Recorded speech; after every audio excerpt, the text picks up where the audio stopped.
गवळणी बांधिती धारणाशी गळा, गवळणी बांधिती धारणाशी गळा, खेळे त्या गोपाळा माझी ब्रह्म. धावोनी मागे यशोदे भोजन, हिंडे रानोरान गाई पाठी. तुका म्हणे सर्व कळा ज्याचे अंगी, भोळेपणा लागी भीक मागे. धावोनी मागे यशोदे भोजन, हिंडे रानोरान गाई पाठी. पांडुरंगा करो प्रथम नमन,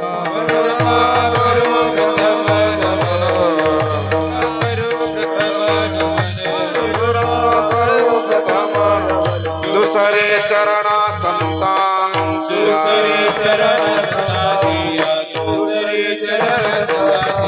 त्यांच्या कृपा दाणे कथेचा विस्तार, त्यांच्या कथेचा विस्तार. बाबाजी सद्गुरु दास तुका,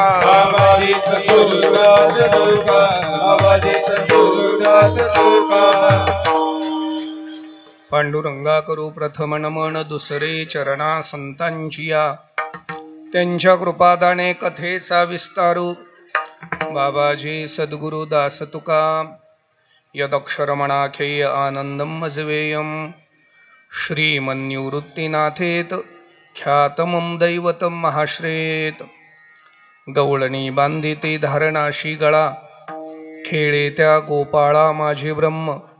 धावोनी मागे यशोदे भोजन, हिंडे रानोरान गाई पाठी. विठ्ठल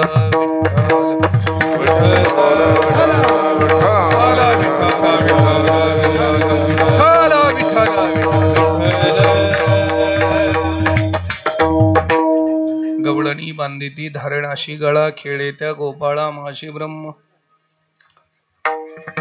वैराग्यश परममूर्ती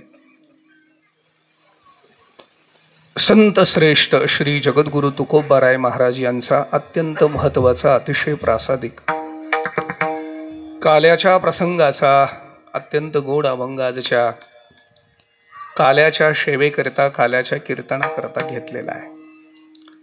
नाशिक जिल्ह्यातील सिन्नर तालुक्यातील एक अध्यात्माच्या उंचीवरचं भगवान कालभैरव इष्टदैवत, आराध्य दैवत, ग्रामदैवत असलेलं श्री क्षेत्र शहागाव या पावनभूमीमध्ये प्रतिवर्षाप्रमाणे संपन्न होणारा हा उत्सव याही वर्षी महामंडलेश्वर श्री सद्गुरु स्वामी रमेश गिरीजी महाराज, महामंडलेश्वर श्री श्री 1008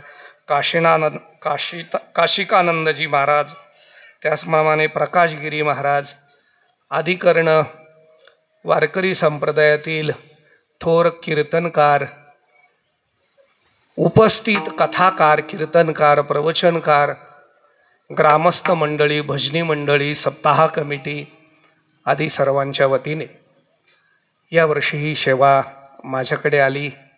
काल्याच्या कीर्तनाने ह्या वर्षाची आपण सांगता करत आहोत. अत्यंत दुग्ध शर्करा योग जुळून आलेला आहे.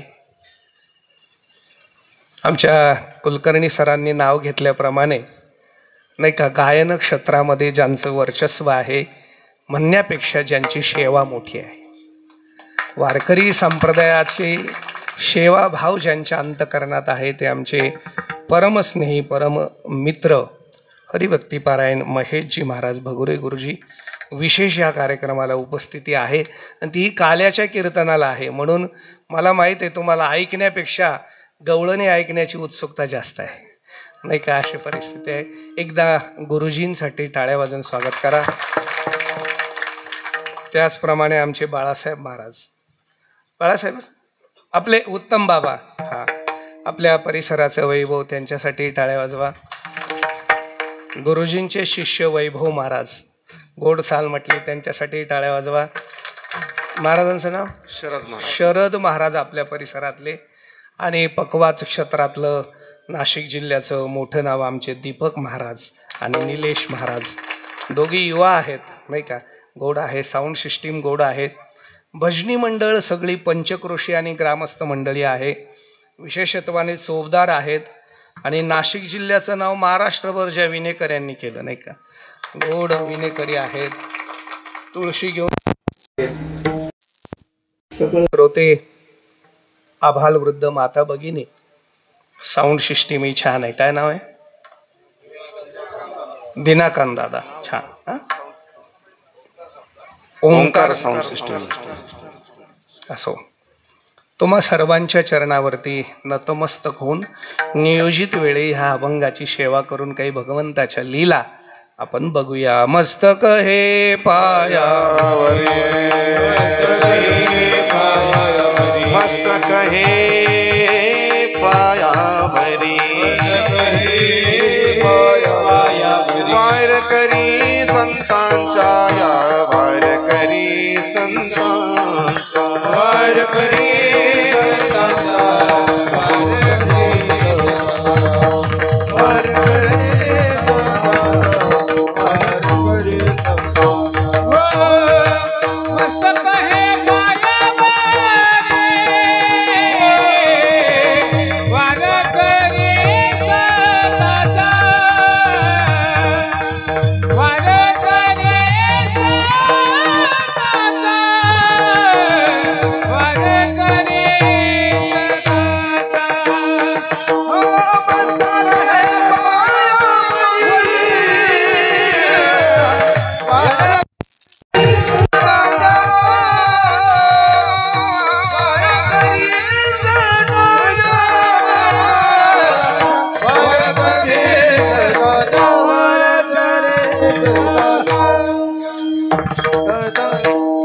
मस्तक हे पायावरी, वार करी संतांच्या, गवळणी बांधिती धारणाशी गळा, खेळे त्या गोपाळा माझे ब्रह्म, धावोणी मागे यशोदे भोजन, हिंडे रानो रान गाई पाठी. काल्याचं कीर्तन आहे, काल्याच्या प्रसंगाचा अभंग आहे. काल्याचं कीर्तन म्हटलं की भगवान श्रीकृष्ण परमात्म्याने गोकुळामध्ये ज्या लीला केल्या त्या लीलेचं चिंतन आपण नेहमी काल्याच्या कीर्तनात करत असतो. भगवंताच्या बाललीला, भगवंताने बाललीलेमध्ये केलेलं चरित्र आणि त्या चरित्राचा उच्चार काल्याच्या कीर्तनाचा आपण प्रसाद समजतो. खरं तर गोकुळातल्या लीला, गोकुळातलं चरित्र, एक एक लीला जर आपण आठवली अशी आणि विचार केला ही लीला करणं देवाला शोभतं का, तर आपलं मन पटकन म्हणेल ही चांगल्या माणसाला शोभनीय काम नाही. गोपिका स्नान करतायत, साड्या पळवणं, लपून ठेवणं, चोऱ्या करणं, दही दुधाच्या हंडी फोडणं, मथुरेला जाणाऱ्या गोपिकांना छेडणं, हे चांगल्या पुरुषाचं लक्षण आहे का? सांगा ना मला. मग एकंदरीत लीला जर बघितल्या तर मानवी नियमाच्या पलीकडे आहेत. कदाचित आचारसंहितेला आणि आचरणशीलतेला बाधा देणाऱ्या लीला आहेत. मग असं असताना भगवंताने ह्या लीला का केल्या, भगवंताने हे चरित्र का केलं, त्याचं एकमेव कारण असं आहे, भगवान परमात्मा काय करतात त्यापेक्षा त्यांच्या क्रियेचा परिणाम काय होतो हे महत्वाचं आहे. अलीकडे माणसं क्रिया करतात पण परिणाम नाही, आहे की नाही? सप्ते किती वाढले हो, खरं सांगा. किती कीर्तनं वाढले, म्हणजे कीर्तन कशात कीर्तन नाही सांगा ना तुम्ही. वाढदिवसाला, 10व्याला, 13व्याला, वर्षश्राद्धाला, वाढदिवसाला, हा, वास्तुशांतीला, बाकी देव पुण्यतिथी जयंत्या तर सोडून द्या. मला एका नूतन कीर्तनकाराचा फोन आला, म्हणले नाना थोडीशी मदत हवी आहे तुमची. आता आम्ही काय ज्येष्ठ नाही, फक्त वय वाढलं म्हणून ज्येष्ठ. मी म्हटलं काय मदत पाहिजे? ते म्हणले परवा माझं कीर्तन आहे, अभंग कोणता घेऊ? मी म्हटलं आता अभंग घ्या की, आता काय तुकोबारायांचा घ्या, ज्ञानोबारायांचा घ्या. ते म्हणले तसं नाही, पोल्ट्री फार्मचं उद्घाटन आहे, अभंग कोणता घेऊ?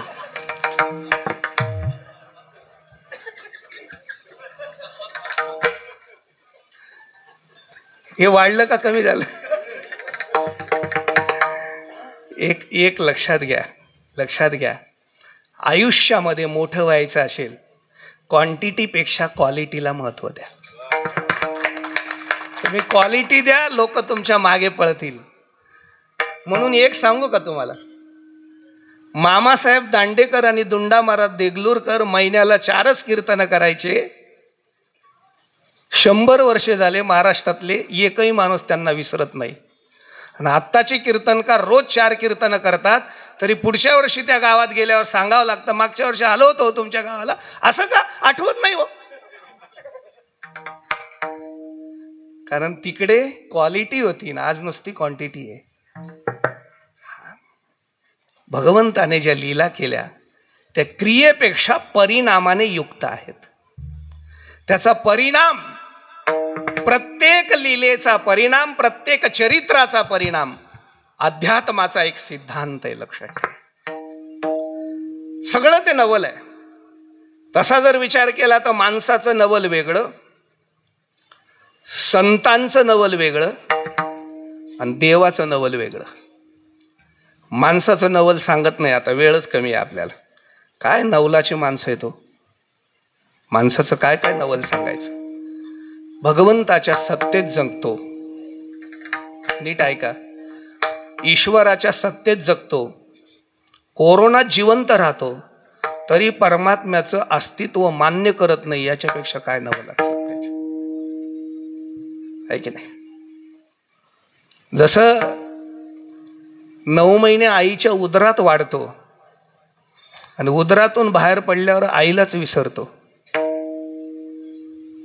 उदरेतील गर्भ जैसा, नेनो मातेशी वैसा. आईलाच ओळखत नाही.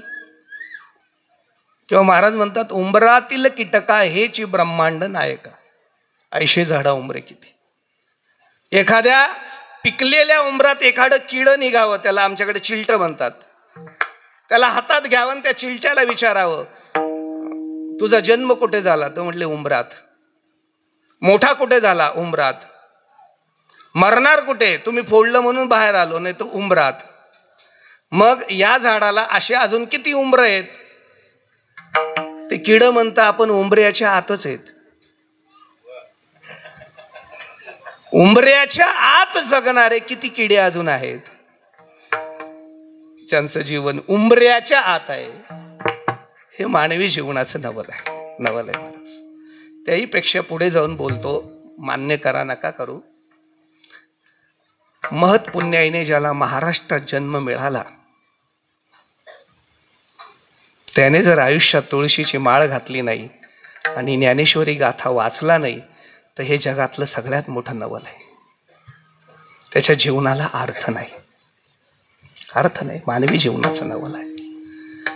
तसं संतांचं नवल आहे. आज तो विषय नाही म्हणून मी वाढवत बी देईन, बागत नाही. संतांचं नवल खूप सांगता येईल.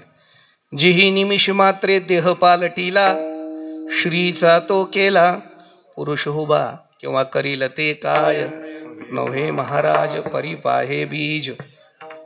संतांचं नवल आहे. काही मेले माणूस जित उठविल वेळ काळा ते ग्रासील. संतांचं नवल आहे, नवल आहे महाराज. आणि देवाचं नवल म्हणजे काल्याचं कीर्तन आहे. नवल केवळे केवळे, नवल केवळे केवळे, नवल केवळे केवळे, नवल केवळे केवळे,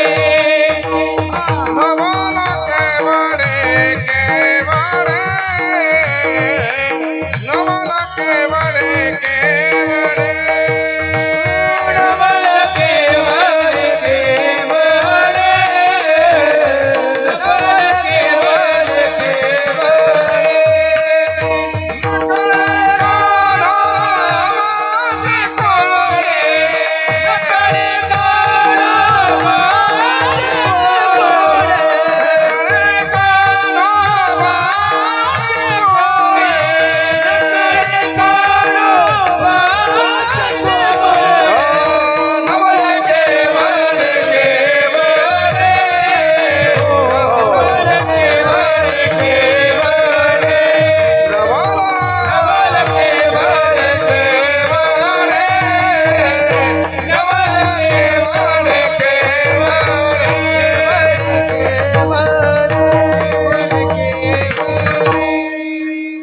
नकळे नकळे चांगल्या चांगल्यांना भगवंताचं नवल कळालं नाही. 100 एकरचा बागायतदार आहे आणि गोदा काटला सगळे ऊस आहेत. किती मोठा माणूस आहे खरं सांगा. 100 एकरचा बागायतदार आहे, गोदा काटला सगळेच ऊस आहेत, सगळे वाघ ऊसात आहेत. आणि एकुलता एक पोरगा आहे, तो सिन्नरला ड्रायव्हरची नोकरी करतो. काय आहे आता हे? आता हेच ज्ञानोबा नवल वाटलं मला. देखा नवल तया प्रभूचे अद्भुत प्रेम भक्ताचे, जो सारथ्यपण पार्थाचे करीतसे. द्वारकेचा राजा आहे, आपल्या देशाचा राजा स्वतःची राजगादी सोडतो आणि पांडवाच्या घरी ड्रायव्हरचं काम करतो. हे भगवंताचं नवल आहे महाराज, नवल आहे. भगवंत असा आहे महाराज. एक सांगू का तुम्हाला, प्रेम दिलं की प्रेम देतो, एवढंच. अर्जुनाचे रथी होय हा सारथी, बक्षी पोहे प्रीती सुदाम्याचे, बक्षी पोहे प्रीती प्रीती प्रीती. अर्जुनाचे रथी होय हा सारथी, बक्षी पोहे प्रीती सुदाम्याचे,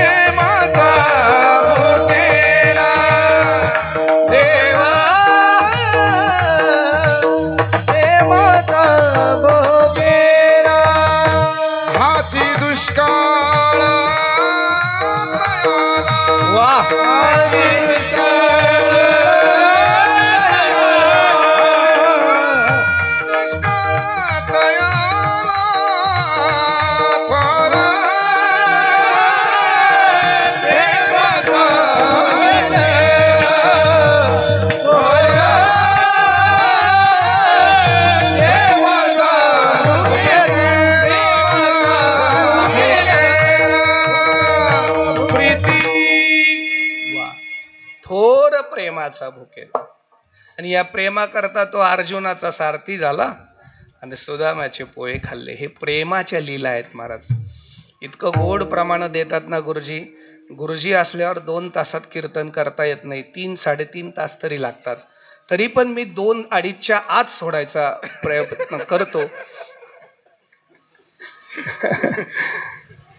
प्रेम आहे, प्रेम आहे खरं. म्हणजे तुम्हाला सांगू का, कौतुक नाही, सगळं जग ज्यांच्या प्रेमात पडलंय ते भारताचे पंतप्रधान नरेंद्र मोदी बरं का. आणि ते नरेंद्र मोदी भगुरे गुरुजींच्या प्रेमात पडले. त्यांचं रामकृष्ण हरिभजन 12 जानेवारी 2024ला राम मंदिरात नाशिकला ऐकलं. याच्यापेक्षा मोठं काय असं. सगळ्या देशांमध्ये ते भजन गाजतंय. आणि माननीय मुख्यमंत्री देवेंद्रजी ह्या वर्षी पूजेला आले. ती गडबड झाली, ती म्हणजे त्यांना कार्यक्रम अटेंड झाले नाही. त्यांनी आम्हाला फरमाईश केली होती की ते राम मंदिरात जे मोदींसमोर भजन केलं ना, त्या महाराजांचं भजन आपल्याला ऐकायचं पंढरपुरात. म्हटलं लवकरच आम्ही ती संधी आणणार आहेत गुरुजींना. म्हणजे राज आश्रयित आहेत ते. किती मोठी गोष्ट आहे ही. खरं सांगू का, त्यांचा वशिला नाही आहे, साधनेचं फळ आहे. लक्षात ठेवा, सेवेचं फळ आहे. विठ्ठल विठ्ठल विठ्ठल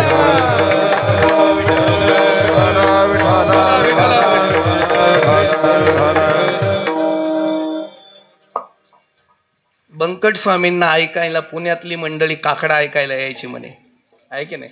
बंकट स्वामी काकडा करायच्या आळंदीत. पुण्यातली मोठी मोठी गायक मंडळी ऐकायला यायची म्हणे. आज आपल्या बरोबर असलेले गुरुजींना भारताचे पंतप्रधान ऐकतात. याच्यापेक्षा काय मोठं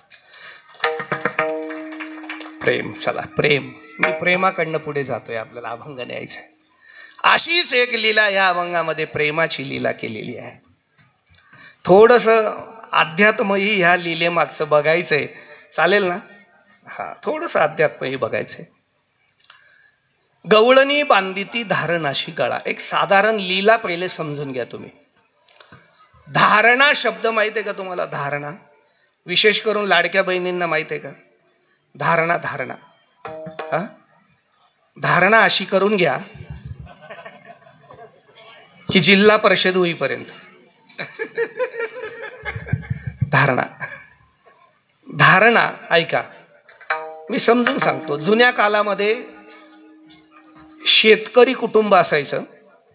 कुटुंबामध्ये गायी असायच्या, म्हशी असायच्या. एक एकत्र कुटुंब असायचं. 5-50 लोकांचं कुटुंब सहज असायचं.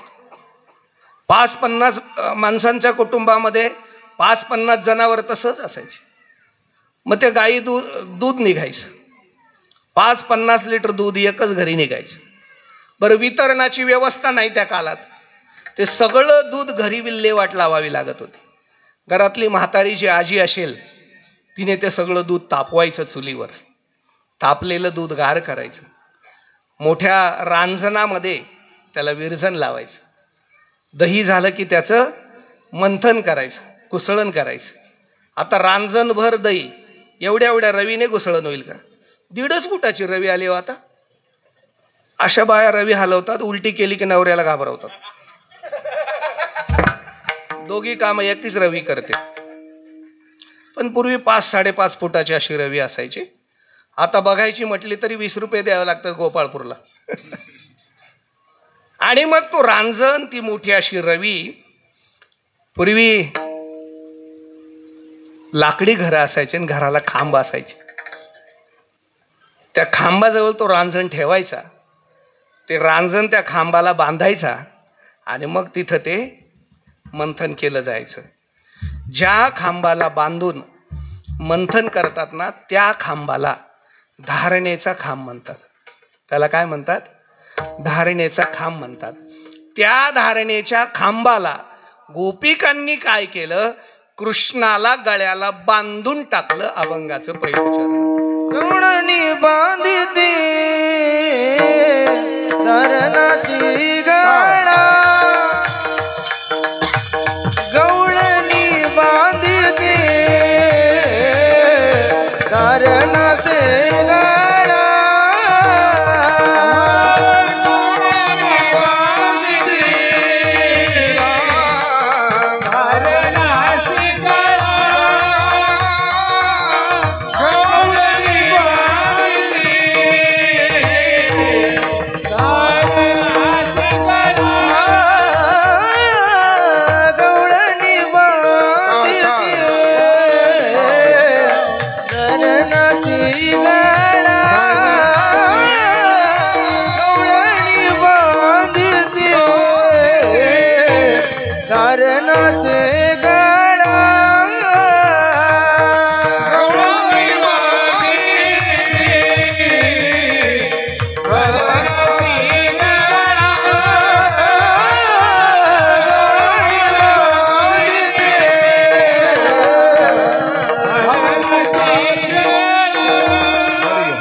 विठ्ठल विठ्ठल विठ्ठल विठ्ठल विठ्ठल. गवळणी बांधिती धारणाशी गळा. त्या खांबाला काय केलं? गोपिकांनी कृष्णाच्या गळ्याला बांधून टाकलं. गवळणी बांधिती धारणाशी गळा. जगद्गुरु तुकोबारायांच्या अभंगाचं चिंतन करताना फार सूक्ष्म लक्ष द्यावं लागतं. अभंगाचा अर्थ नाही, एका कान्या मात्राचा अर्थ बघावा लागतो, तेव्हा अर्थ लागतो. तोही थोडाफार लागतो. पूर्ण अर्थ ज्यांना कळतो ते तुकोबार आहे, आपल्याला नाही कळणार. आता मला सांगा, गवळणी बांधिती धारणाशी गळा आणि गवळण बांधिती धारणाशी गळा, काही फरक आहे का? काय फरक आहे? गवळणी अनेक वचन आहे आणि गवळण एक वचन आहे. मग जर असं प्रमाण असतं गवळण बांधिती धारणाशी गळा, तर एखाद्या गवळणीने बांधलं असं आपल्याला गृहीत धरावं लागतं. पण गवळणी बांधिती याचा अर्थ अनेक गवळणी बांधिती, त्या गळ्याला बांधिती. म्हणून धारणा शब्दाचा थोडासा अर्थ आपण बघूया. धारणा शब्द हा पहिल्यांदा जो विचारात घ्यावा लागेल तो योगशास्त्रामध्ये. योगशास्त्रामध्ये धारणा शब्द येतो. अलीकडे योगी योग करतात नाही का, तो नुसता योगायोग आहे. रात्री ढाब्यावर चरतात, सकाळी पोटाला हापक्या देत बसतात आणि म्हणतात आम्ही योग करतो. अरे योग नाही करत, तू योगाचा निव्वळ अपमान करतो. अथवा योगी जो म्हणजे तो देवांचा देव जाण्याची. योग काय एवढा सोपा आहे का महाराज? हा, योग करत असताना नियम पाहिजे नाही का. नियम पाळावं लागतात. पहिले नियमात राहावं लागतं. नियम, मग आसन शुद्धी करावी लागते, मग प्राण प्रणुत्तर, मग ध्यान, धारणा आणि समाधी. आपल्याला सगळा योग नाही सांगायचा. ध्यान, धारणा आणि समाधी म्हणजे योगामध्ये धारणा शब्द येतो आणि आजच्या अभंगामध्ये धारणा शब्द आहे.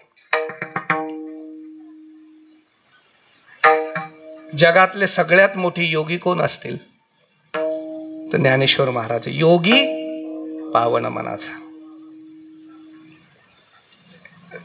एक सहज घटना सांगू का मी? गुरुजी सांगायला काय हरकत नाही, सांगू का? 1996ला माझं लग्न झालं आणि 96ची कार्तिक वारीला आळंदीला गेलो. सपत्नीक गेलो. अलीकडे फार गर्दी वाढली, तेव्हाही गर्दी, पण एवढी बी गर्दी नसायची. तेव्हा एवढीच गर्दी असायची की जगन्नाथ अण्णाचे कीर्तन कुठे आहेत आणि त्या कीर्तनाच्या मागे गर्दी असायची. हो.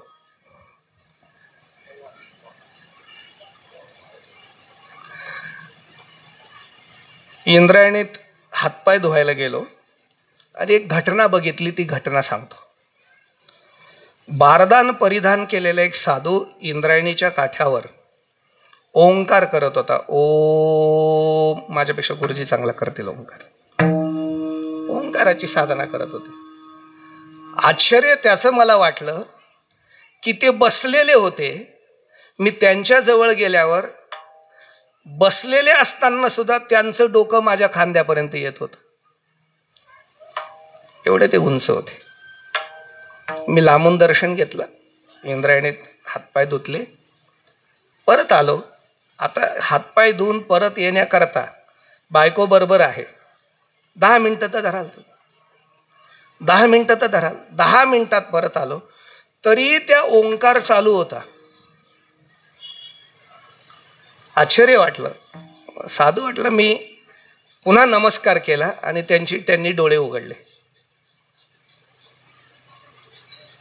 माझ्याकडे बघितलं, हसले. मी म्हटलं महाराज जी आप? तो म्हटलं मैं हिमालय से आया हूं. हिंदीत बोलला. काय के लिए आया हूं? त्याने सांगितलं मैं योग साधना करता हूं. मी म्हटलं योग तो हिमालय में करना चाहिए, आळंदी में क्यों करते हैं? त्याने मला जे सांगितलं ते भयानक आहे. त्याने सांगितलं मी 12 वर्ष हिमालयात योग केला, माझ्या गुरुजींकडे सगळी योग सिद्धी केली आणि माझ्या गुरुजींना विचारलं मला अजून योग शिकायचा आहे, काय करू? माझ्या गुरुजींनी सांगितलं जिथं योग संपतो त्याच्या पुढे योग शिकायचा असेल तर आळंदीत ज्ञानेश्वर महाराजांसारख्या योगीची समाधी आहे, त्या समाधीच्या शेजारी बसून तुम्ही साधना करा, माऊली तुम्हाला योग शिकवतील. एकच योगी देखिला नयनी, हा एकच योगी देखिला, एकच योगी हेच ज्ञान संजीवनी, हेच ज्ञान संजीवनी, हेच ज्ञान संजीवनी, ज्ञान संजीवनी. जाण त्रैलोक्यासी, जाण त्रैलोक्यासी, देव म्हणा तिरुत्तिनी, हा एकच योगी देखिला नयनी, हेच ज्ञान संजीवनी. जाण त्रैलोक्यासी, धन्य धन्य धाराजळी, धन्य धन्य धाराजळी. एकच योगी, एकच योगी. बरं हे जे प्रशस्ती पत्र कोण आहे? पैसे देऊन दिलेलं नाही, जगाच्या मालकाने प्रशस्ती पत्र दिलं. देव म्हणे रुक्मिणी, हा एकच योगी देखिला नाही. देव म्हणतो माझ्या जीवनात, माझ्या सगळ्या अवतारात हा एवढाच एक योगी मी पाहिला आहे, हा खरा योगी. आता त्याला ध्यान आणि धारणा सांगतो, ऐका. ध्यान, धारणा आणि समाधी. ध्यान करणं, मी काही योग करत नाही आता इथं, तुम्हाला बोर करत नाही, योग करत नाही, काला करतो. ध्यान म्हणजे स्मरण, साधं अंग आहे. ध्यान म्हणजे स्मरण. ज्याचं ध्यान करतो त्याचं हृदयात स्मरण करणं, ज्याचं स्मरण केलं त्याची प्रतिभा हृदयात धारण करणं म्हणजे धारणा. आणि मग समाधी अवस्थेपर्यंत जाता येतं. म्हणजे ध्यान आणि धारणा. म्हणजे मी ध्यान केली तर तुमची आपोआप धारणा होईल. बघा तुम्ही, करू का मी ध्यान? मी ज्याचं ध्यान करतो ते तुमच्या समोर येतं का? बघा, केळी. मी काय केलं? केळीचं ध्यान केलं आणि तुमच्या पुढे केळीच्या फणा आल्या. आल्या की नाही आल्या? म्हणजे तुमची काय झाली? आंबा आता नाही आहे पण तरी आला का नाही आंबा? मी काय करतोय? ध्यान. तुमची आपाप काय होते? नाही होत, येत नाही. थांबा, थोडं सोपं सांगतो. बटाटे वडा आता तर आला का? म्हणजे मी ध्यान केलं की तुमचं धारण होत आहे. बरोबर आहे, बरोबर आहे. केळी आलं समोर, सफरचंद आलं समोर, ब्रह्म आलं का समोर? नाही आलं. आम्हाला विषयाचे ध्यान करायची सवय आहे, पण गोकुळातल्या गोपिका त्या जाण वेद गरिबीच्या श्रुती, त्या प्रत्यक्ष वेद होत्या, श्रुती होत्या, म्हणून त्या जगातल्या सगळ्यात मोठ्या योगी होत्या. त्या गोकुळात त्या गोपिकांनी योग साधना केली आणि योग साधनेद्वारा त्यांनी अंतकरणामध्ये अशी धारणा झाली, खेळे त्या गोपाळा माझी ब्रह्म. गोपाळामध्ये खेळणार दुसरं तिसरं कोणी नसून, ते गुराकी नसून, नंदाचं पोरग नसून, यशोदेचं पोरग नसून, ते प्रत्यक्ष ब्रह्मतत्व आहे. याची धारणा गोपिकांनी आपल्या हृदयात म्हणजे अंतकरणात धारण केली. गवळणी बांधली ती धारणाशी गळा. विठ्ठल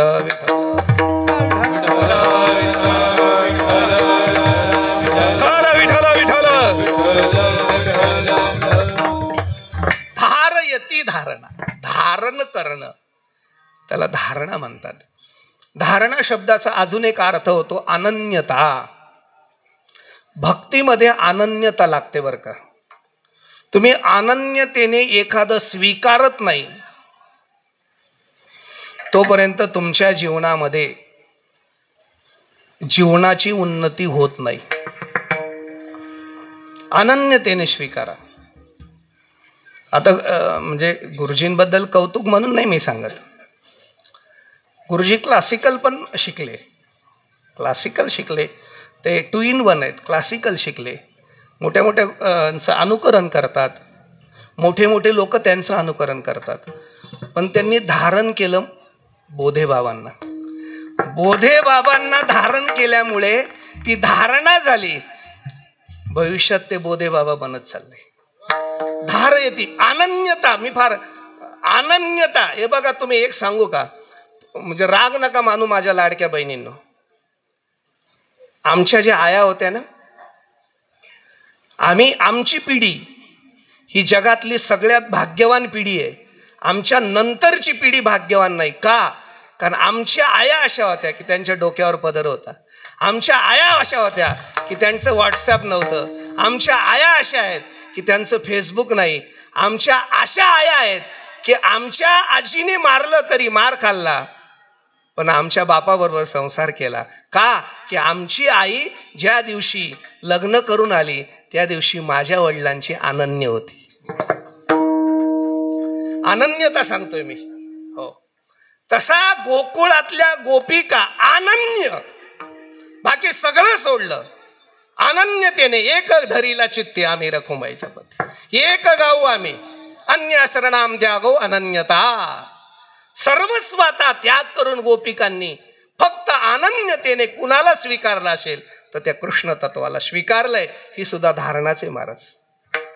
अन्याभिलाषितम शून्यम ज्ञान कर्मादि अनावृत्तम अनुकुलेन कृष्ण अनुशीलनम भक्ती ही उत्तमा. तिला उत्तम भक्ती म्हटले आचार्याने. बाकीचं सगळं शून्य म्हणून अनन्यतेने त्या परमात्म्याला स्वीकारणं, आणि ते बी निरपेक्ष स्वीकारणं, काही अपेक्षा न करता स्वीकारणं.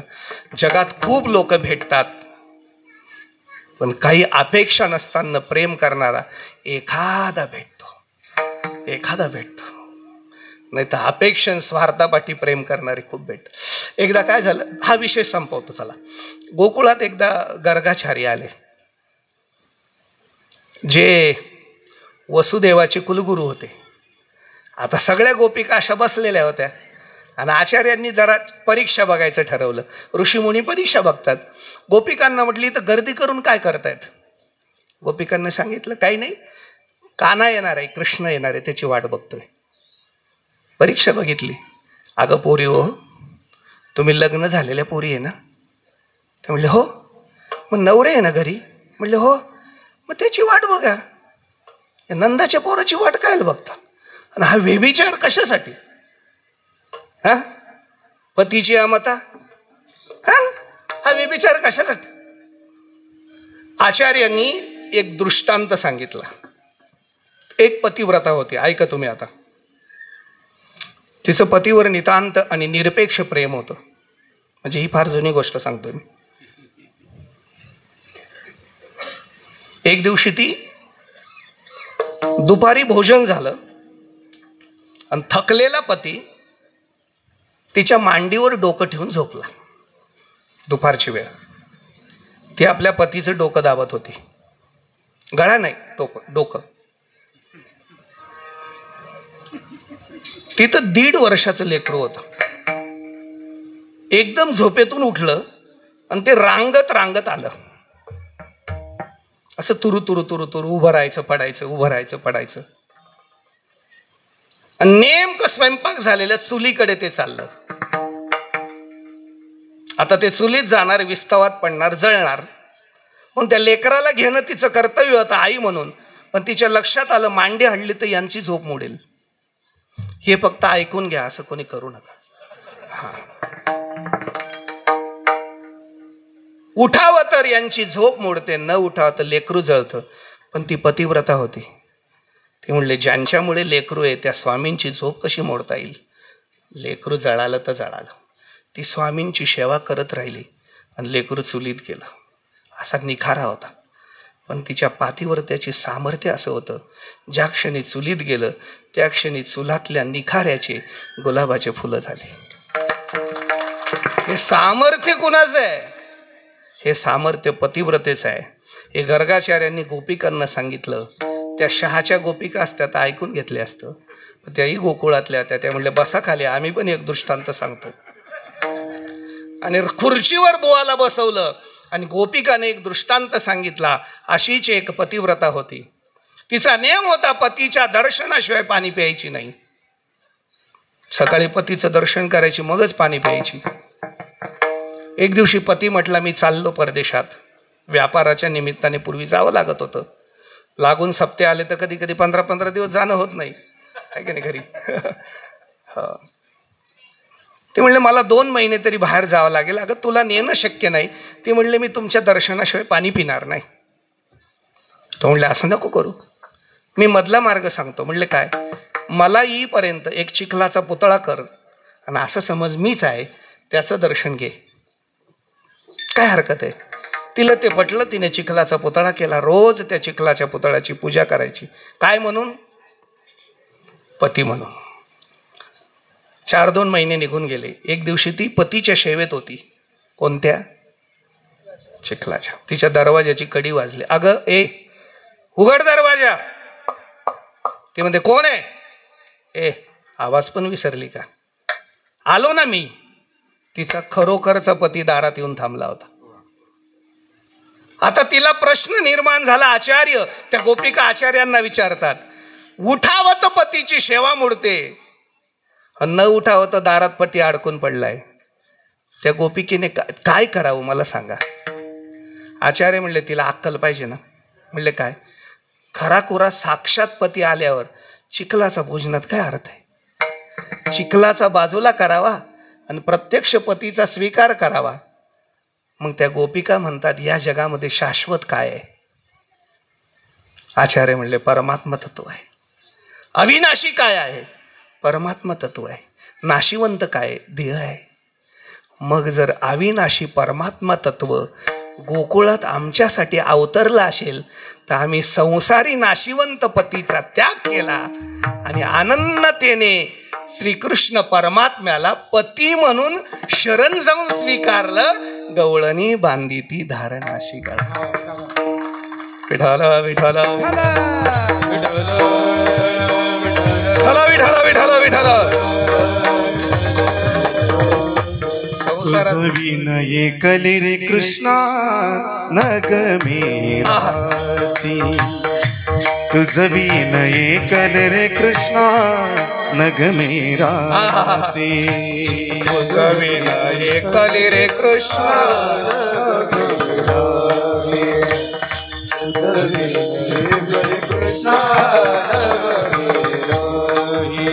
तुझ विनये कले रे कृष्णा नग मेराती. तुझ विनये कले रे कृष्णा नग मेराती. तुझ विनये कले कृष्णा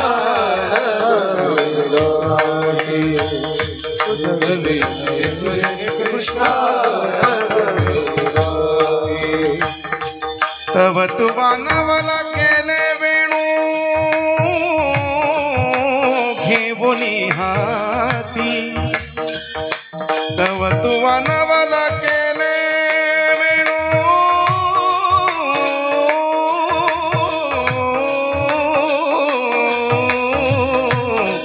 घेऊनी हाती.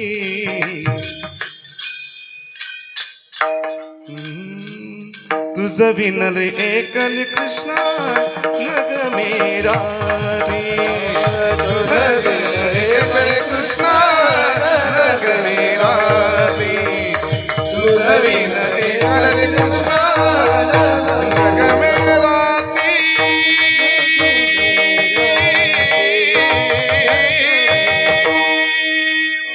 टाळी टाळी टाळी. तुझ्याशिवाय एकटं कसं शक्य कृष्णा न गमी राहते. खरं तर मी तुझ्याशी रत झाली, आता कुठेच बाकीचं राहिलंय. हो यातिकुळ माझे गेले हरपुनी श्रीरंगा वाचुनी. आणून नेणे वेगळी आता मी राहिली नाही. अष्टभोग भोगणे माते नाही चाल. ही अनन्यता आहे. अजून एक धारणा शब्दाचा एकच अर्थ सांगतो आणि पुढे जातो. धारणा शब्दाचा अर्थ बुद्धी सुद्धा होतो. काय असतं बघा, तुम्ही तुमचं शरीर काय स्वीकारतं त्यापेक्षा तुमचं मन आणि बुद्धी काय स्वीकारतं ते घडत असतं. लक्षात ठेवा. बऱ्याच वेळा आमची अडचण अशी आहे, शरीराने परमार्थ होतं पण मन बुद्धी स्वीकारतच नाही. तर हरिपाठात नाचून नाचून गुडघे दुखतात पण देव नाही भेटत. वारी करून करून गुडघे फुटतात पण देव नाही भेटत का? वारी शरीराने केली पण मन घरीच आहे, बुद्धी घरीच आहे. बुद्धीने स्वीकारलं पाहिजे ना. आणि जोपर्यंत बुद्धी तीक्ष्ण अशा सूक्ष्म प्रेमातून स्वीकारत नाही तोपर्यंत देव कधीच कळत नाही. लक्षात ठेवा, स्वीकारता आलं पाहिजे. एका गोपिकेचं फार गोड चिंतन आहे.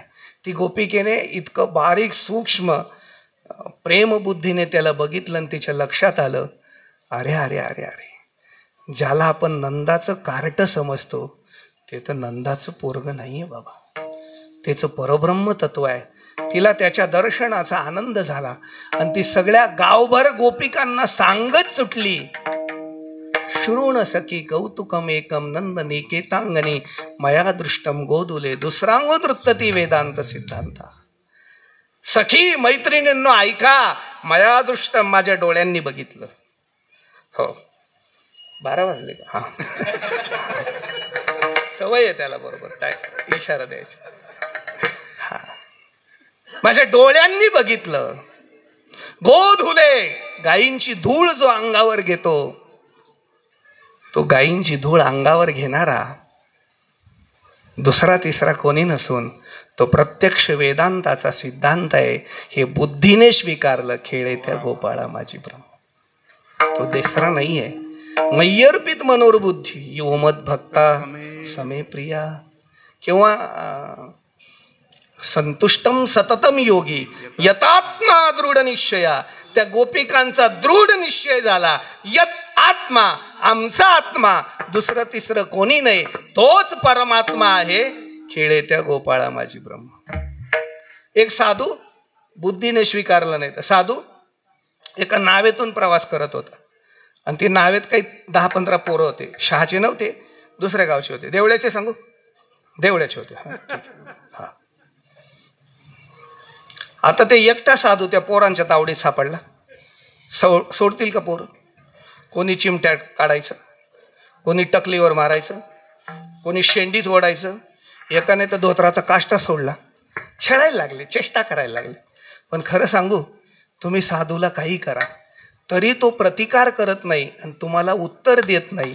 तो साधू वया बुडवल्या म्हणून नादी नाही लागले, पीठ मागू दिलं नाही म्हणून लादी नाही लागले, खापर मिळू दिलं नाही म्हणून नादी नाही लागले, त्यांनाच नादी लावलं. त्याला साधू म्हणतात. काहीच बोलले नाही साधू, पण देवाला साधूचा छळ सहन होत नाही. साधू देव क्षणात नावेत प्रगट झाले आणि साधूला सांगितले, हे पोरं तुम्हाला त्रास देत आहेत, मला सहन नाही होत, तुम्ही माझ्या हातावर बसवा, तुम्हाला हातावर घेतो आणि ही नाव उलटी करतो आणि यांना पाण्यात बुडवतो, म्हणजे परत दुसऱ्यांदा साधूच्या नादी लागणार नाही. तो साधू म्हटले, जाऊ द्या देवा, लहान लेकर आहे, बुद्धीचा परिणाम आहे, नका नका नका, जात सोडून देतात. ते म्हणले, नाही नाही, तुम्हाला सोडायला जमत, मी सोडत नसतो, बघता राखे, मी सोडत नसतो, तेवढ्यासाठी झालो रात्री मी. हा मग तो साधू म्हणले, उलटवायचीच आहे का? म्हणले, नाव उलटायची आणि यांना बुडवायचं. तो साधू म्हटला, देवा उलटवायचीच आहे, नाव उलटवण्यापेक्षा यांची बुद्धी उलटून टाका ना, म्हणजे हे परमार्थाला लागतील. ते बुद्धीने स्वीकारून परमार्थ करून परमात्म्याशी भक्ती करणं म्हणजे गवळणी बांधिती धारणाशी गळा. मग ते ब्रह्मतत्व जर असेल तर त्याला भूक कशी लागते? ते यशोदेच्या मागे धावतं अभंगाचं दुसरं. यशोदे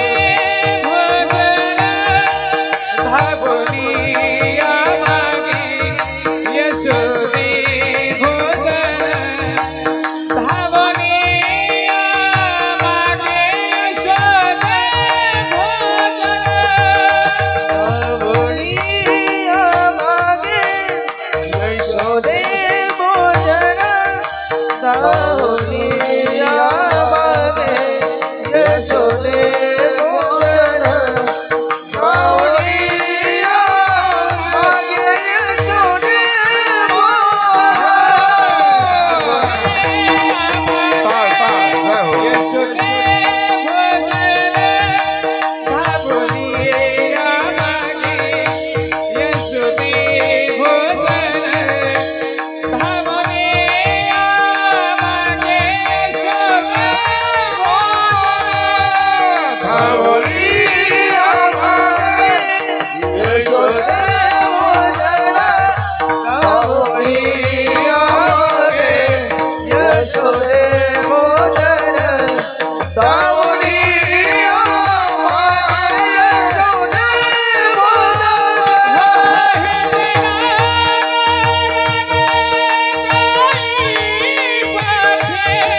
विठ्ठल विठ्ठल विठ्ठल विठ्ठल विठ्ठल विठ्ठल धावून या मागे यशोदे भोजन हिंडे रानो रान गाई पाटे. आता खरं तर ब्रह्माला काय भूक लागायला पाहिजे का? त्याला काय आकार आहे का? स्वगत सजाती विजाती भेद रहित ते. पण एक लक्षात घ्या, भगवंताच्या भक्तिशास्त्रातल्या 3 माया आहेत.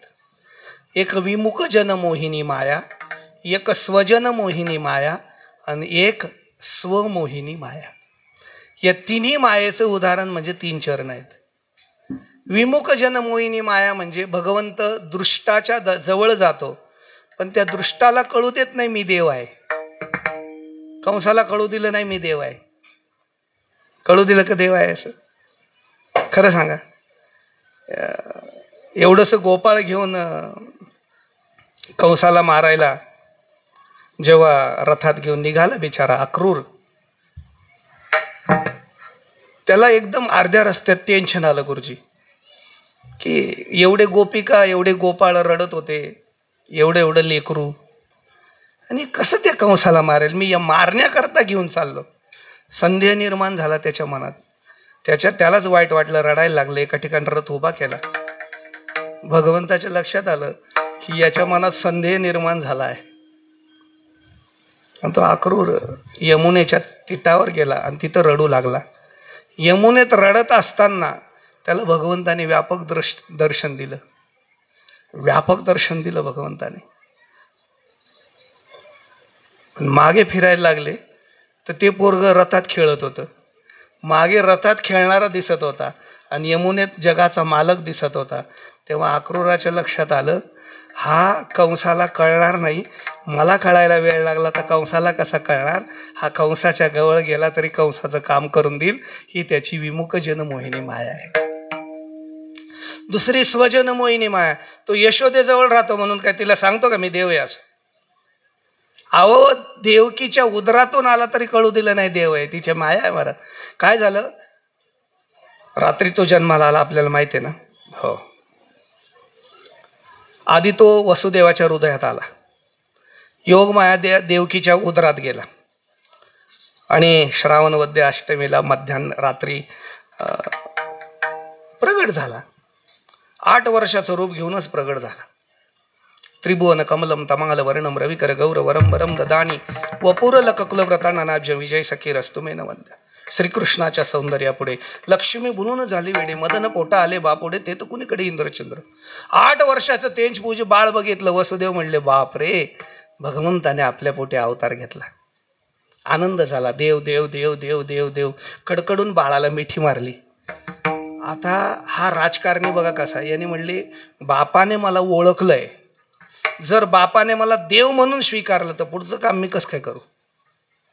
बाने काय केलं? दोन्ही मिठी मारत असताना वसुदेवाच्या हृदयात परमात्मा तत्वाचं जे ज्ञान होतं ते काढून घेतलं आणि माया सोडून दिली. हे कोण बघत होतं?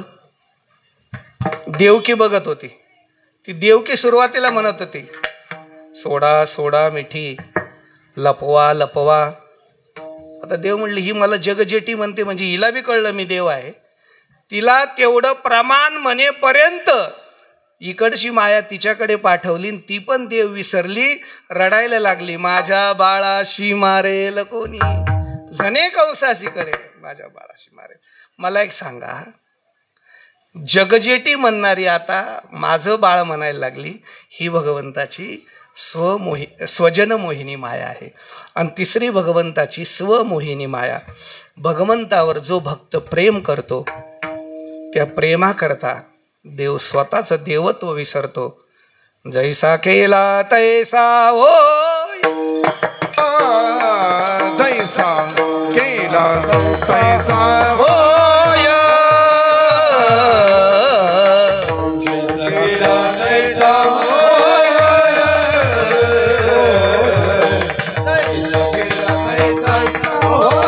जैसा केला तैसा होय, जैसा केला तैसा होय, जैसा केला तैसा होय, तैसा होय, जैसा केला तैसा होय.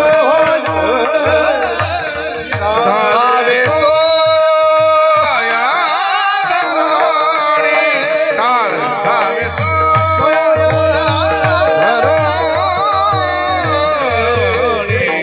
देव उभा मागे पुढे, देव उभा मागे पुढे,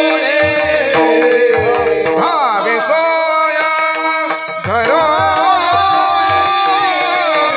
धावे घरोणी,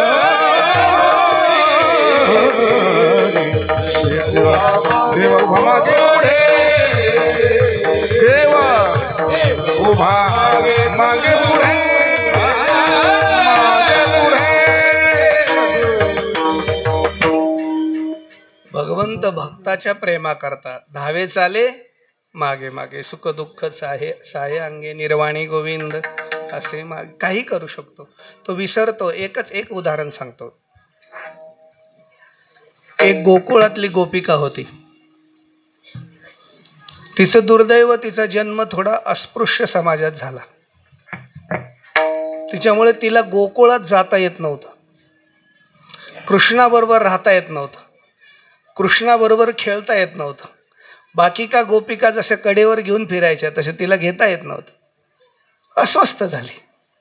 गोकुळात जन्म झाला पण कृष्णाला भेटणं जर होत नसेल तर जगण्यात तरी काय अर्थ आहे? नाही, हे सगळ्या गोपिकांना कळलं पाहिजे. हे जगणंच त्याच्यासाठी आहे आणि तो भेटत नसेल तर जगण्यात बी काही अर्थ नाही. एक दिवशी म्हणले जाऊ द्या, हा समाज मला मारून टाकेल, सजा देईल एवढंच ना, पण त्याला भेटून तर मरेल. म्हणून उद्विग्न अवस्थेतली ती गोपिका पळाली आणि यशोदेच्या वाड्यात घुसली. यशोदेने बघितलं अनोळखी गोपिका आहे ही. कोण आहे ग, कशाला आली इथं? सांगेल का तुझ्या पोराला भेटायला आली असं? अगं कशाला आली? आत्या आत्या आत्या, गाईचं शेण घ्यायला आली, घर सारवायचं होतं. खोटं बोलली. ते म्हणले जा गोट्यातून पाहिजे तेवढं शेण घेऊन जा. काय विचारायला आली? तिला काय पाहिजे होतं खरं सांगा? कृष्ण. काय मिळालं? इथं अडचण आहे आपली. जोपर्यंत विकाराच्या शेणात हा जीव गुंतलाय तोपर्यंत निराकारी परब्रह्म तत्व भेटेलच कसं? शेणाची पाटी भरली, रडायला लागली, ढासा ढासा रडते. कान्हा, कन्हैया, कृष्णा, कन्हैया रे जगजेटी देई भेटी एक वेळा. एकदा तर भेट बाबा, एकदा तर तुझ्या दर्शनाचा आनंद दे. अंतकरणापासून दिलेला आवाज त्याला पोचला. पळतच आला, गाईच्या गोठ्याजवळ उभा राहिला. ही शेणाच्या पाटीकडे बघून रडत होती आणि हा तिच्याकडे बघून हसत होता. तिला कळावं म्हणून मिस कॉल दिला थोडा. तिने वरती रडत रडत डोळे पुसले. पहिल्यांदा कृष्णाला बघितलं. कान्हा, कन्हैया, लाला, आनंद झाला. ये ना, जवळ ये ना. तो म्हटलं नाही, जवळ नसतो येत. अरे ये ना. काय काम आहे? काय काम सांगेल? शेणाची पाटी भरली पण उचलत नाही, हात लाव. तो म्हणले ज्याच्या त्याच्या कर्माच्या पाट्या ज्याने त्यानेच उचलायच्या, रिकामा नाही हात लावायला. केले कर्म झाले. ती गोपिका कीर्तन ऐकूनच गेली होती शहाचं. ती म्हणली एका जनार्दनी भोग प्रारब्धाचा, हरिकृपे त्याचा. प्रारब्ध क्रियमान भक्ता संचित नाही जाण. अरे तुझं दर्शन झालं, आता प्रारब्ध राहिलंच कसे? तृण अग्नी मिळे समरस झाले. तू देव आहे, आता तू माझं प्रारब्ध शिल्लक कसं राहिलं? तो म्हणतो काय देशील? मी पाठी उचलू लागेल. ती म्हणे तू म्हणशील ते देईल. तो म्हणले एक लोण्याचा गोळा दे, म्हणजे तुझं चित्त मला दे. फुटका नारळ नको देऊ, नाही का, तुझं चित्त मला दे. तो म्हणले दिला लोण्याचा गोळा. तो म्हणले मग किती पाट्या? ती म्हणले मला कमीत कमी 25 पाट्या खळं सारवायचे. तो म्हणले सगळ्या पाट्या वाहतो, पण एका पाटीला एक लोण्याचा गोळा. मग ती म्हणले मोजायचं कसं? तो म्हणले, ती म्हणली एक पाटी उचलून दिली की या भिंतीवर शेणाची एक रेषा ओढायची. त्यानेच पाटी डोक्यावर घेतली. आणि तो म्हणले शेणाची रेषा भिंतीवर ओढली, मी गेल्यावर तू पुसली, मग माझ्या लोण्याच्या गोळाचा तोटा होईल, त्यापेक्षा माझ्या तोंडावर ओढायची, मग तुला पुसता येणार नाही. पाटी डोक्यावर घ्यायचा, शेणाची रेषा ती तोंडावर ओढायची, दुडू दुडू शेण टाकायला जायचं. दुसरी पाटी, पुन्हा शेण, पुन्हा रेषा. 10-20 पाट्या झाल्या, रेषा ओढायला जागा राहील का? सगळं तोंड शेणाने भरलं. गाईचं तोंड तोंडात गेलं, शेण तोंडात गेलं, तरी हा पाट्या टाकतच राहिला.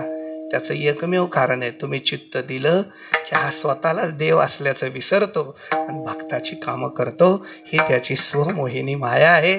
पण तुम्ही म्हणाल बरं झालं तो भोळा आहे. तुकोबाराय म्हणला तो अजिबात भोळा नाही आहे. अभंगाचं शेवटचं चरण. तुका म्हणे सर्व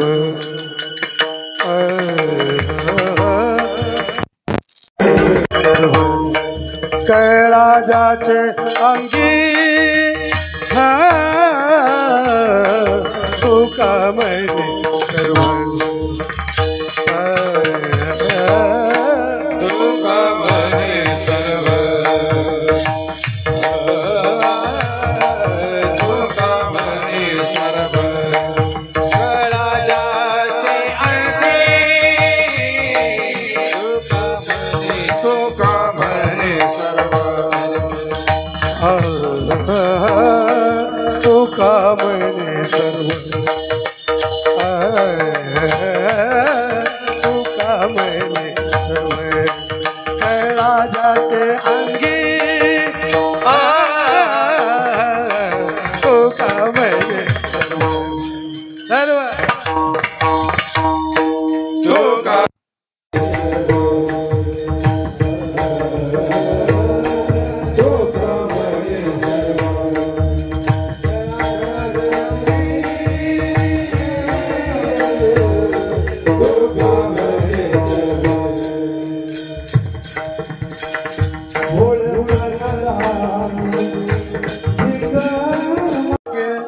भोळेपण लागे भिक मागे धावोनिया मागे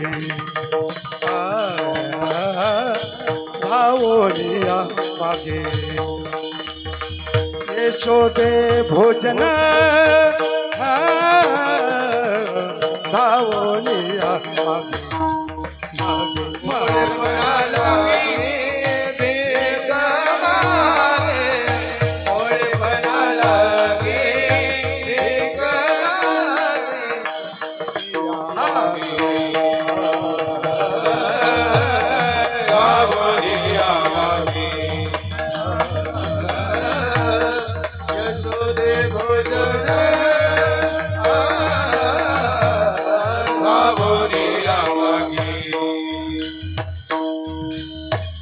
रान रान गाये पाठी हिंद रान रान हिंद रान रान रान गाये पाठी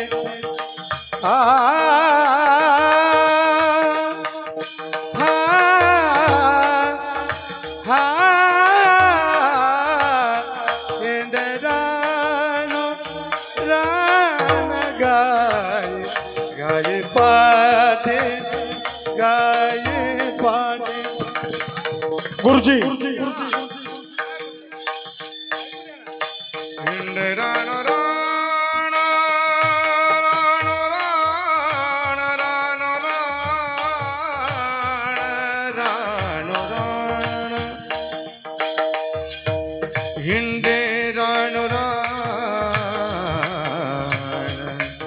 गाई पाठी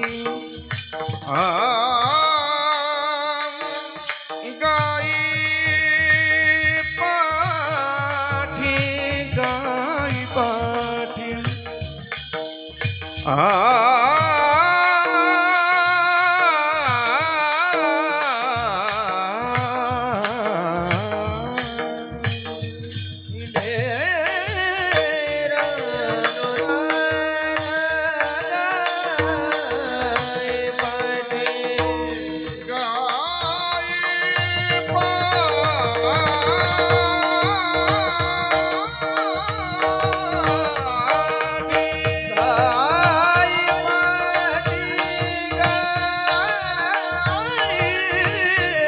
जय हो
रान गाई पाठी रान गाई पाठी गावोनी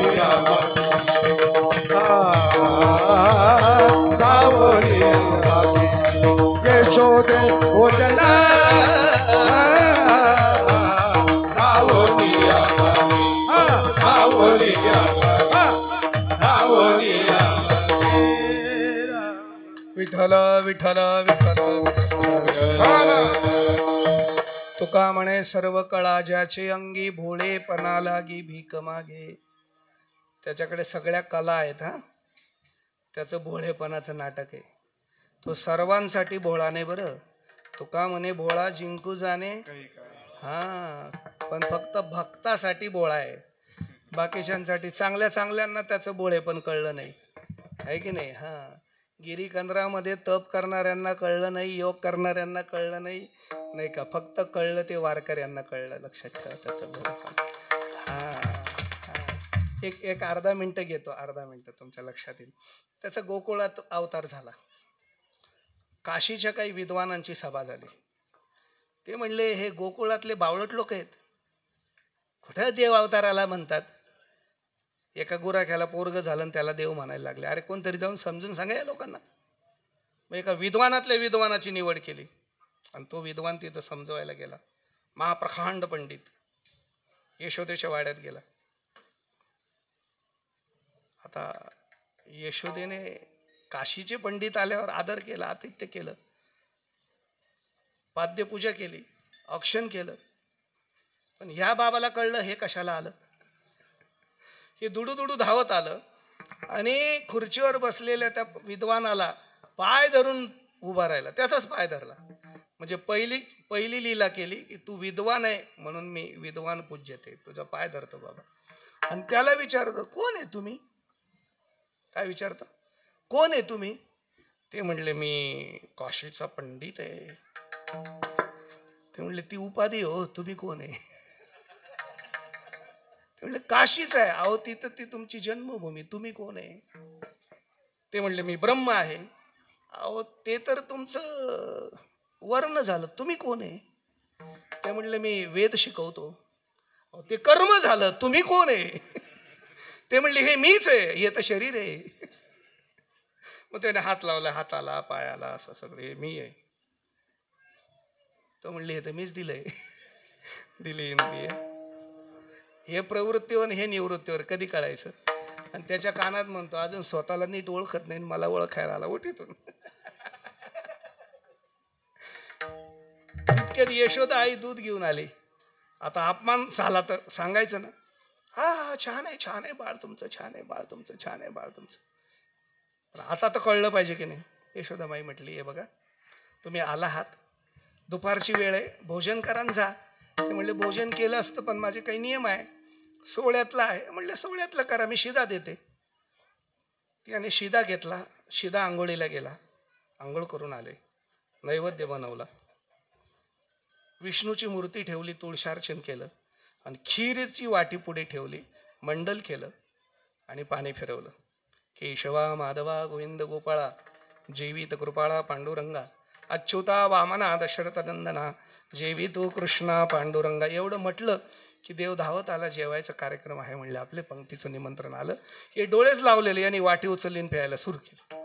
अर्धी वाटी पिऊन झाल्यावर डोळे उघडले पंडिताने, अरे अहो बाई, अहो बाठवला ना माझा नैवेद्य याने, सोहळ्यातलं आहे ना. यशोदा म्हणले अक्कल आहे का रे तुला? घरात कमी आहे का त्या गुरुजींना त्रास देतो तू? ते म्हणले गुरुजीच मला त्रास देतं. तेच म्हणले केशवा माधवा म्हणून मी जेवायला गेलो आणि तेच पुन्हा ओरडायला लागलं. म्हणजे त्यालाही कळू देत नाही देव आहे आणि आईलाही कळू देत नाही देव आहे, असा हा बोळा आहे. शेवटी म्हणले आई म्हणले आता असं करा, उचललं कृष्णाला यशोदेने आणि एका खोलीत रागारागात फेकलं आणि एवढं कुलूप खोलीला लावलं आणि चावी पंडिताकडे दिली.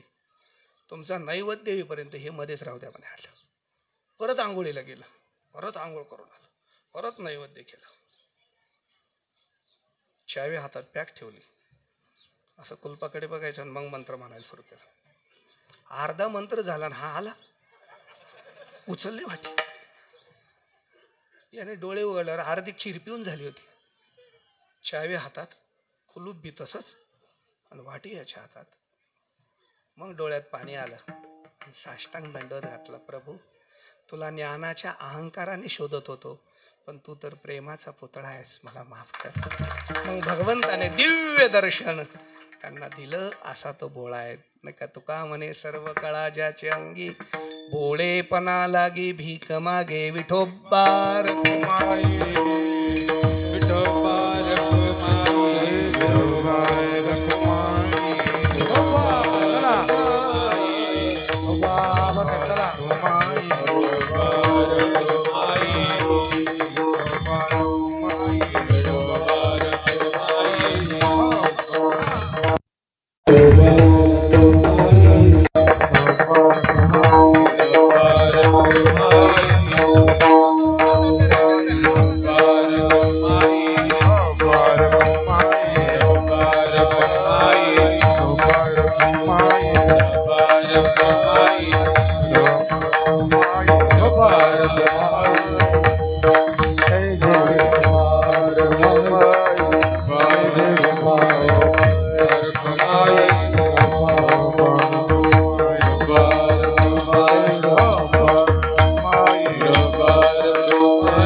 कुंडलिक वरदे हरी विठ्ठल श्री ज्ञानदेव तुकाराम गोपाल.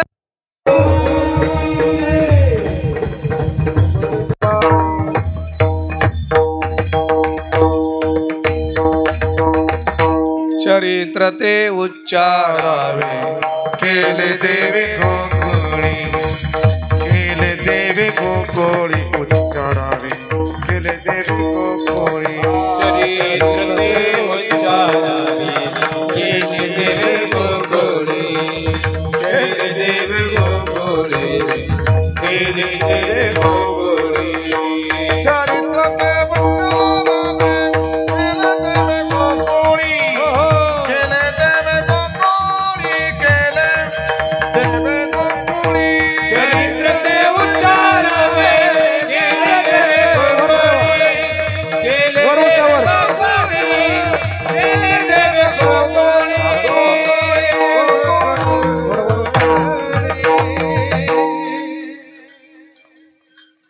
काल जर यांना मुंबईला पाठवलं असताना पहिलं दही अंडीचं बक्षीस यांनीच घेतलं असतं. बापरे, तरणा भाग्यवंत बघा ना, दन सोडून गेले वरती. वा वा वा. खरं सांगू का, आत्ताच्या पोरांना लाज वाटेल असं काम आहे ना. काय वा, छान छान छान. विठाला विठाला विठाला. मी अभंग सांगताना चरित्र सांगितलंय म्हणून आता तुमचा वेळ मी घेणार नाही. मला जाणीव आहे मी 5 ते 6 मिनिटात फक्त लीला एखादी सांगतो आणि शेवा समोर. खरं आपण तेच तेच तेच काहीतरी वेगळं ऐकता यावं म्हणून थोडंसं अभंगाचं चिंतन केलं. एक कारण चरित्र ते उच्चारावे, किती त्याचं काही बंधन नाही, आयुष्यभर उच्चारावे. म्हणून इथं किती सांगितलं तरी 3 वाजले तरी चरित्र सांगणं शक्य आहे का? अख्खा दशमस्कंद सांगून होणार नाही. तेवढं चरित्र आहे. एखादी लीला सांगतो आणि आपण काल्याचा प्रसाद करू, दहीहंडी फोडू. आजची दहीहंडी म्हणजे ओरिजिनल गोपाळ काला आहे आज. खरं तर पौर्णिमेला काला असायचा म्हटले शहागावचा, पण मागचं वर्ष भाग्य की पंचाळे आणि शहामध्ये पूज्य गंगागिरी महाराजांचा सप्ताह झाला आणि त्याच्यामुळे तुम्हाला ह्या वर्षी त्या सप्ताहाला पहाऱ्याची ड्युटी मिळाली.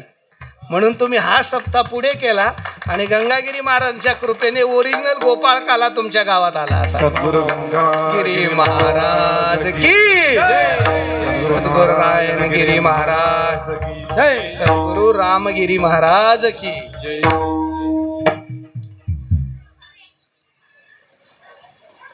भगवंताचा अवतार गोकुळात झाला, वसुदेव देवकीच्या पोटी झाला. भगवंताला टोपलीमध्ये घेतलं. यमुनेला पूर आला होता, भगवंताने चरणाचं दर्शन दिलं. यमुनेचा पूर ओसरला. गोकुळामध्ये यशोदेजवळ कृष्ण परमात्म्याला ठेवलं, मायेला उचललं. तुझं लागी वदी उपजला मज आधी, कंसाला तिने सांगितलं, त्याच्या हातातून निष्ठून गेली. इकडे गोकुळामध्ये कृष्ण जन्मण्याची वार्ता पसरली. सगळ्या गोकुळात आनंद उत्सव झाला. गोपाल कृष्ण भगवान. गोपिळीचा सुका अंत पार नाही, लेखा बाळ कृष्ण नंदागरी आनंदल्या. नरनारी नाही का हो. गवळण सांगती किंवा म्हणती गवळणीला पुत्र झाला. एकमेकीला सांगू लागले. आता 6व्या दिवशी पुतना मावशी आली, तिचा उद्धार झाला, महाबळाचा उद्धार झाला. भगवंत आता हळूहळू रांगू लागले. रांगत रंगणी चोरीत लोणी नाही का. एक दिवशी काय झालं, राधेचं त्याचं पहिलं सख्यत्व झालं. राधा पाण्याला निघाली आणि कृष्ण दूध काढायला निघाले गाईचं. कृष्ण गाईचं दूध काढायला गोठ्यात जात होते आणि राधा मागून पाण्याला चालली होती. राधेला त्याला भेटायचं होतं म्हणून राधेने मिस कॉल दिला. तेव्हा मोबाईल नव्हता मिस कॉल द्यायला. मग बांगडी वाजवली की मिस कॉल पडायचा. घरात वाजली की बरोबर बैठकीत कळायचं कोणाची वाजली. म्हणजे हां, हे प्रेम होतं. म्हणजे बघा, आईची बांगडी बी काचेची, पत्नीची बी काचेची आणि मुलीची बी काचेची, पण बांगडीचा आवाज माणूस ओळखायचा. काय प्रेम होतो. आता फोटो असून कॉल मिस होतो. प्रेमच नाही तर काय करणार. मिस कॉल गेला. कृष्ण म्हटले राधा आली गड्या. मग राधा आली म्हटल्यावर आता पटकन दूध काढावून जावं राधेकडे. त्या गडबडीत गडबड झाली. गाई खाली बसायच्या ऐवजी बैला खालीच बसला. गरम पाणी मारायचं बैलाला, तर बैल दूध देईल का. यशोदा आली, लक्षात आलं हा बैल बिघडला. कानाला खडा लावला, 2 थोबाडे दिले. अरे अरे बैल दूध देत असतो का. ते म्हणले बैल आहे का, कळलंच नाही. पण कृष्णाने विचार केला, आईला तरी मी कधी कळायचा. आणि खरं सांगू का आई, मी खरा अवतार माझा हा द्वापार युगाचा दूध काढण्यासाठीच आहे. काय केलं कृष्णाने, काही नाही केलं. 4 वेद 6 शास्त्र 18 पुराण एकत्र केलं, त्याचं मंथन केलं आणि अचूक गीतारूपी 18 लिटर दूध काढलं. लक्षात ठेवा. चंद्रसूर्य असेपर्यंत अर्जुनाचं निमित्त केलं, पण आज वारकरी संप्रदायाला प्यायला दिलं. आणि खरं सांगू, ती दूध डेअरी माझ्या ज्ञानोबऱ्यांनी इतकी वाढवली की 18 लिटर दूध होतं, पण 9000 ओव्यांमध्ये विस्तार केला. त्या ज्ञानोबऱ्यांचा रात्री 750वा जन्मोत्सव होता. हो, 11 किलो सोन्याचा माऊली मंदिराला कळस चढला. हो, हा 22 किलो 22 किलो सोन्याचा माऊली मंदिराला महाराष्ट्राच्या मुख्यमंत्र्याच्या हस्ते कळत चढ. किती वारकरी संप्रदायाची भाग्याची गोष्ट आहे. आपेगावला जन्मगावी सप्ताह चालू, उद्या तिकडे कीर्तन आहे. बघा ही आनंदाची गोष्ट आहे. आपण याची साक्षी होत आहेत, आपण याची साक्षी आहात. हा वारकरी संप्रदायाचा विजय आहे महाराज. भगवंत आता चोऱ्या करू लागले, खोड्या करू लागले, गोपाळांना आनंद देऊ लागले. वेळ नसल्यामुळे अनेक गोपिकांनी तक्रारी केल्या. यशोदा म्हणले उद्या जाई राणा सवे घेऊन गोधना. गाई चारायला कृष्ण जाऊ लागला. गाई चारताना भगवंताने लीला केली. भगवंताने बासरी वाजवली, गाई चारवल्या, गोपाळांबरोबर खेळ खेळले, नाही का, तो प्रेम दिलं. खेळ खेळता गोपाळ थकले, खांदी भार ती भूक काय खेळायचे सुख. आणि मग भगवंतांनी सगळ्यांच्या शिदोऱ्या एकत्र केल्या. हेच भगवंताचं खरं ऐक्य आहे. एकविधता आणि समरसता ही कुठून निर्माण झाली तर कृष्ण परमात्म्यापासून निर्माण झाली. आणि ज्ञानोबरायांनी वारकरी संप्रदायाच्या निमित्ताने त्याचा विस्तार केला. सर्वांना बसवलं, सर्वांच्या शिदोऱ्या एकत्र केल्या, कमळाकार बसवलं आणि भगवंताने काला केला. तो काला आपल्या पावन शहा गावात होतोय. गोपाळ काल्याच्या निमित्ताने नवमीच्या तिथीला होतोय. माझं भाग्य ही सेवा मला करता आली. तुम्हा सर्व ग्रामस्थ, सप्ताह कमिटी, येथील सोसायटी असेल, ग्रामपंचायतीचे सदस्य असतील, राजकीय सामाजिक क्षेत्रात काम करणारी सगळी मंडळी असेल, सर्वांनी इतकं भव्य उत्सव हा केला. बघा इतकी गर्दीसुद्धा किती छान जमली. माता माऊल्यांची गर्दी सगळी इतकी फुल मंडप भरून गेला. आनंद भजनी मंडळाने आनंद दिला आणि मला ही सेवा करता आली. खरं रात्रीची सेवा मागत होते. मला कुलकर्णी सरांचा फोन आला, जाधव महाराजही होते, काही करा रात्रीचे ते, पण सेवा सगळ्या गेल्या होत्या, मग काल्याची तरी द्या म्हणून काला करता आला. आणि खरा काल्याचा आनंद महेश महाराजांमुळे मिळाला. तेव्हा सगळ्यांना धन्यवाद देतो, टाळे वाजवतो. एकदाने प्रेमाने भजन करू, काल्याचा अभंग होईल आणि आरती होईल, पुढच्या सूचना होतील. मग सगळ्यांनी उठा. ज्ञानेश्वर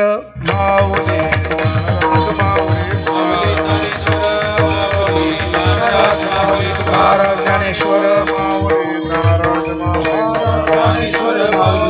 विठ्ठल जय जय विठ्ठल. शिंकेला वियले दुरे होतो तिघाची.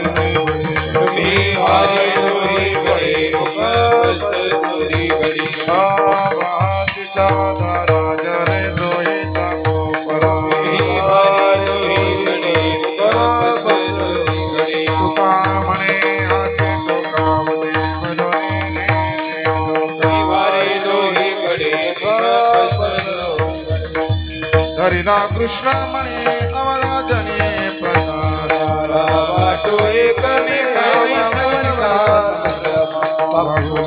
ब्रह्मादिता उत्तम लोकाचा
धन्य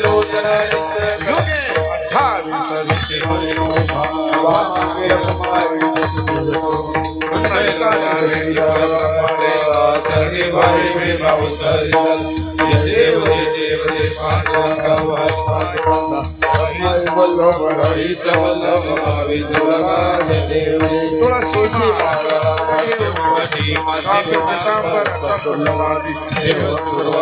जय दागिनता जय देव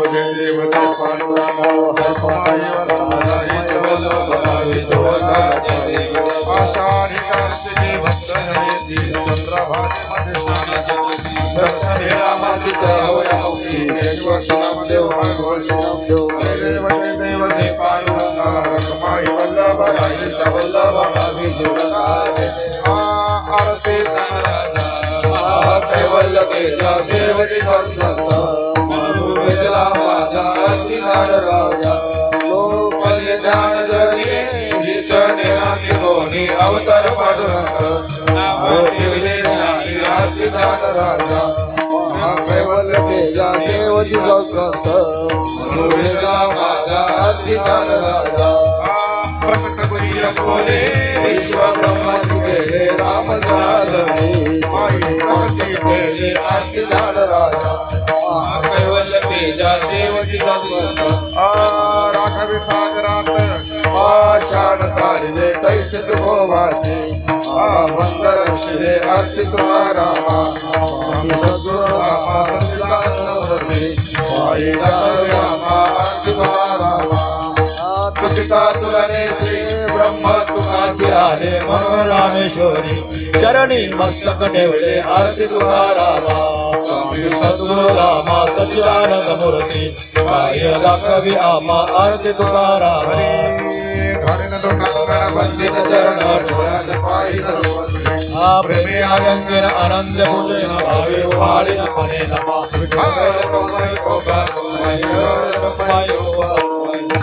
हेच भावे माझी आस जन्मी तुझा हरीचा वार करी संत संगे सर्व कांड प्रेमाचा हरीचा वार करी चंद्रभागे स्नान मागे वार करी विठाल रखमाई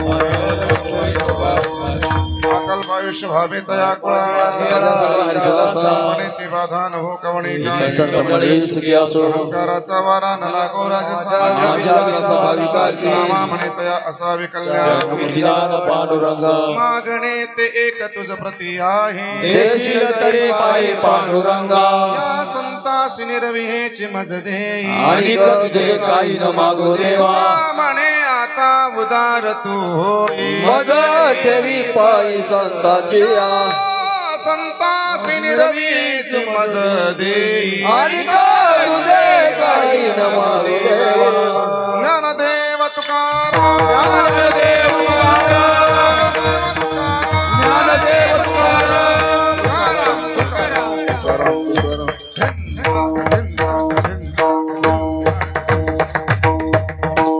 सर्व